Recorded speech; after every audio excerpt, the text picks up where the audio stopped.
Rizal's dedication of the El Filibusterismo to the three martyr priests, Mariano Gomez, 85 years old, Jose Burgos, 30 years old, and Jacinto Zamora, 35 years old.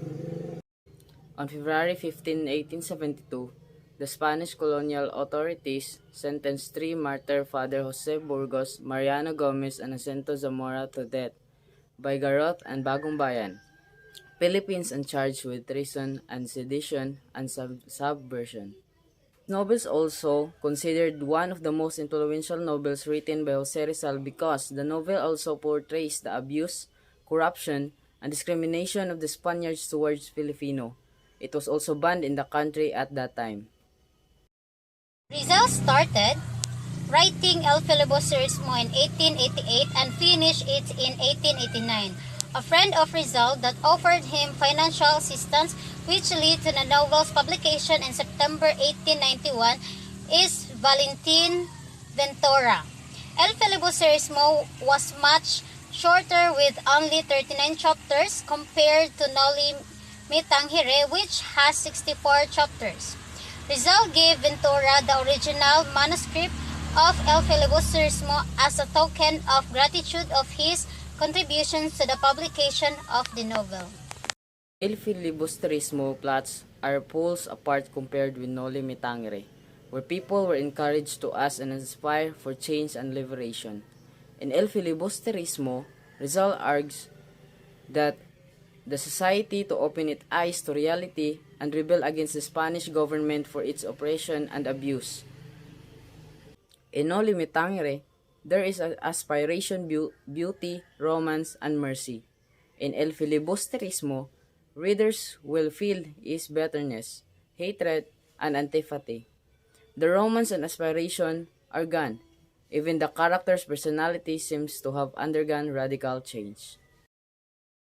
Ilyas, a character whose family suffered from abuses of Spaniards and thus took part in the revolutionary struggle, can be considered as a representation of the revolutionary spirit of the Filipinos. The major antagonist of the book, Padre Damaso, is the personification of Spanish deceit and moral decay, especially among the friars. The novel El Filibusterismo focuses on the youth's displeasures with the state of Philippine society, led by Basilio. Both novels feature significant losses for Basilio's El Fili and Noli. He lost his mother Sisa and brother Crispin in Noli Me Tangere, and in El Filibusterismo, he once more lost Julie and Capitan Tiago, two extremely significant people in his life. The second and last novel completed by Jose Rizal, though he left behind the unfinished manuscript of a third one, El Filibusterismo, is a sequel to Noli Me Tangere, a dark, brooding, at times satirical novel of revenge, unfulfilled love, and tragedy. The Fili, as it is popularly referred to, still has its protagonist Juan Crisostomo Evara. 13 years older, his idealism and youthful dreams shattered, and taking the advantage of the belief that he died at the end of Noli Me Tangere. He is disguised as Simon, an enormously wealthy and mysterious jeweler who has gained the confidence of colony governors general. Today, the two novels remain popular. The original manuscript of Noli Me Tangere was acquired by Philippine government in 1911 for 32,000 pesos from Soledad Rizal de Cantero. The original manuscript of El Filibusterismo was sold by Valentin Ventura to the Philippine government in 1928 for 10,000 pesos. When everything seems lost, help came from an unexpected source. Valentin Ventura in Paris learned of Rizal's predicament and immediately sent him the necessary funds. With his financial aid, the printing of El Fili was resumed. Practically, all the copies of the first edition of El Filibusterismo were placed in wooden boxes and shipped to Hong Kong. But almost all the boxes were confiscated and books were lost.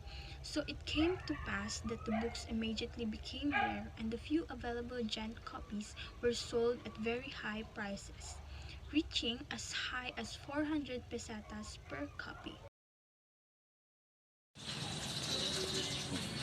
However, on December 8, 1961, the three works were stolen from the glass encased locked display counter. Upon negotiation, they were returned to the National Library of February 9, 1962. A few years ago, the original copies of the Noli Me Tangere and El Filibusterismo in the possession of the National Library were reported to be decaying. Once more, the cultural treasures were under the threat of being lost forever.